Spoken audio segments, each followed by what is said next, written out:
Right then, welcome to Heart Explain Therapy. I just want to talk about how we use lots of distractions in the world to mask our own feelings, and we're using these sort of what we believe to be positive little habits to mask feelings that could lead to a more psychedelic experience. Now, let's just take alcohol as the obvious choice. Alcohol is bad. It's been proven to be 90% worse for your emotional well-being than cannabis. Cannabis is illegal. You're not allowed to smoke cannabis. Yet, you can go anywhere and get a depressive drug. Alcohol is the number one condition that is found in everybody with severe mental health. All of them will be either on alcohol or smoking cigarettes. Doctors believe that this is a 50-50 cycle of the need for the mental health to feed these two cravings, and also the cravings to ease the feeling of the mental health. So it's a bit of a painful loop. I'd like to add lots of other distractions in there that we do. Meditating is a distraction from feeling something. You no longer like to feel your egotistical mind. You no longer like to feel your spiritual ego. So you have to drag yourself away from it.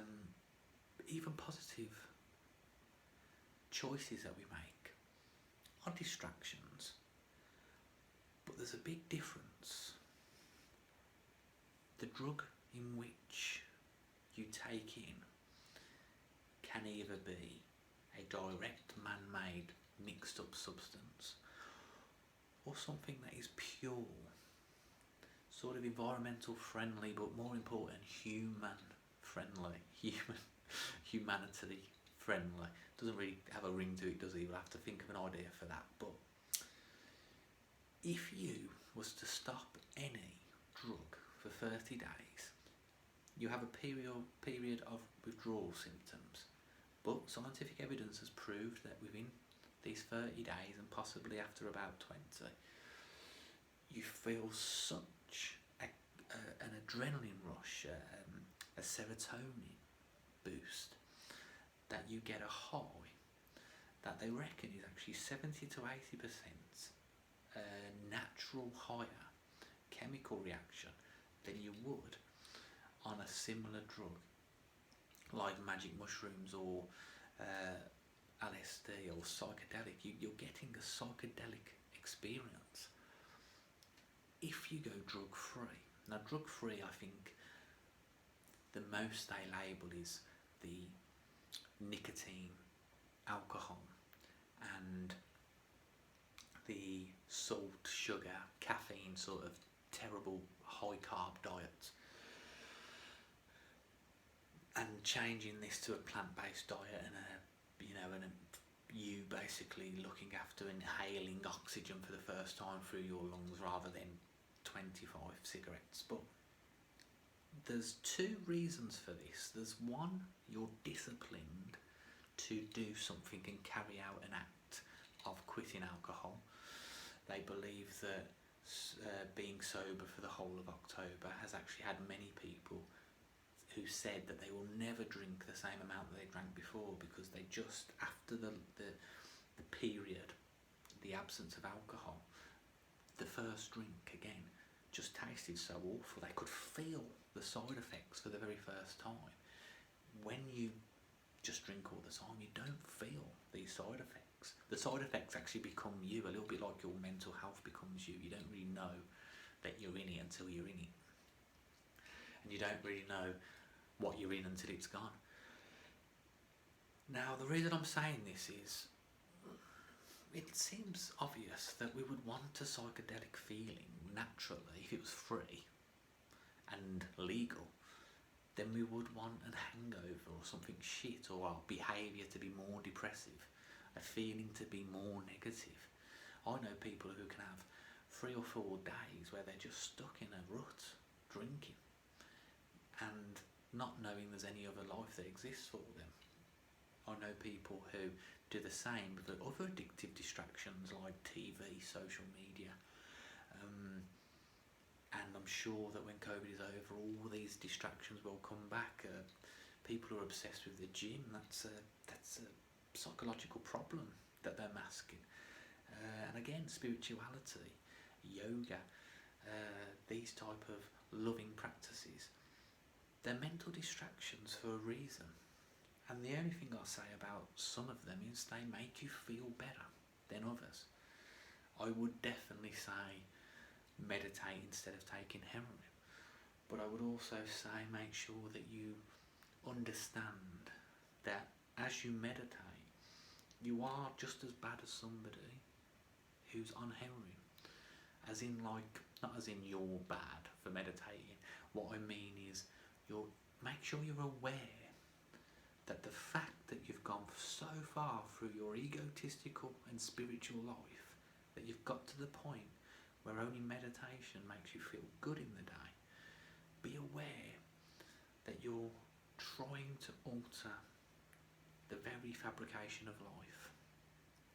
And I think this is not to make you feel bad or sad, but it's making you aware that you don't need to do this. You definitely have to get intelligence. You have to definitely get clever. A clever person is going to be able to fix a rocket to get back to Earth from the moon. You ain't going to be able to do that unconsciously. You're not going to be able to be ignorant. You're not going to be able to guess where stuff goes. Now, we're not trying to get back from the moon to planet Earth. That's just some strange, altered dimension reality that we imagine. What we are trying to do is get home in here. And this home is a place where you just feel good, i.e. all of the distractions that I've just said, i.e. meditation, spirituality, i.e. heroin, drugs, caffeine, TV. The place that is home can be external if you're not attached to that transaction of the external experience. This is all that you need to know. And what you will get is a world that you can inhale, literally inhale, experience in all of its pain and suffering, which it is 95% of the time. And the pockets of 5% love that come through are there, and you can absorb the whole lot and manifest the expression of whatever you choose to do. And this is a reality that we don't want to shy away from, because we don't need to. It's actually true enjoyment of reality. It doesn't take any fancy words, it doesn't take any ego, it doesn't take you to believe that you're a soul or a spirit, or you have purpose or meaning. It's just a simple mechanical process from an eternal system that is trying to sustain eternal mechanisms for eternity.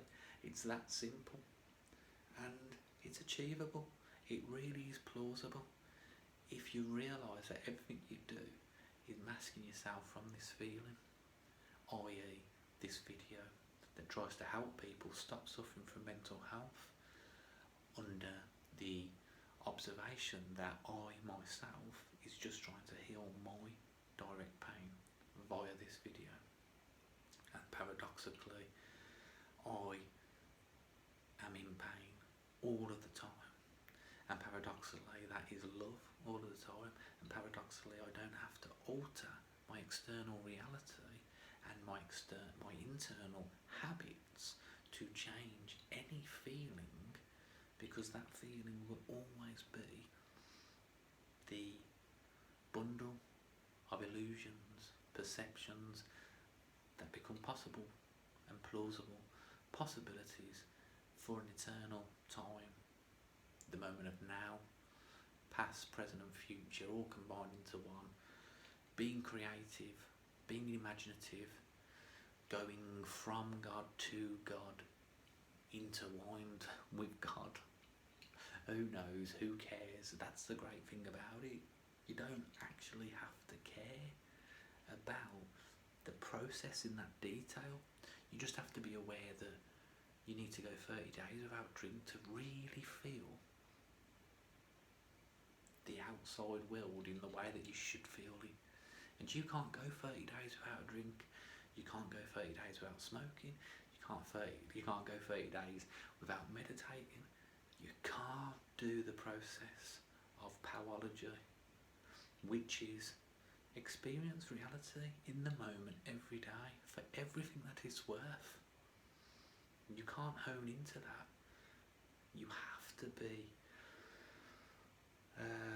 I think that the spiritual gurus would have to master this. It would possibly take them 20 years to master that experience. That's why they're all up a mountain, basically asleep for half of their conscious life.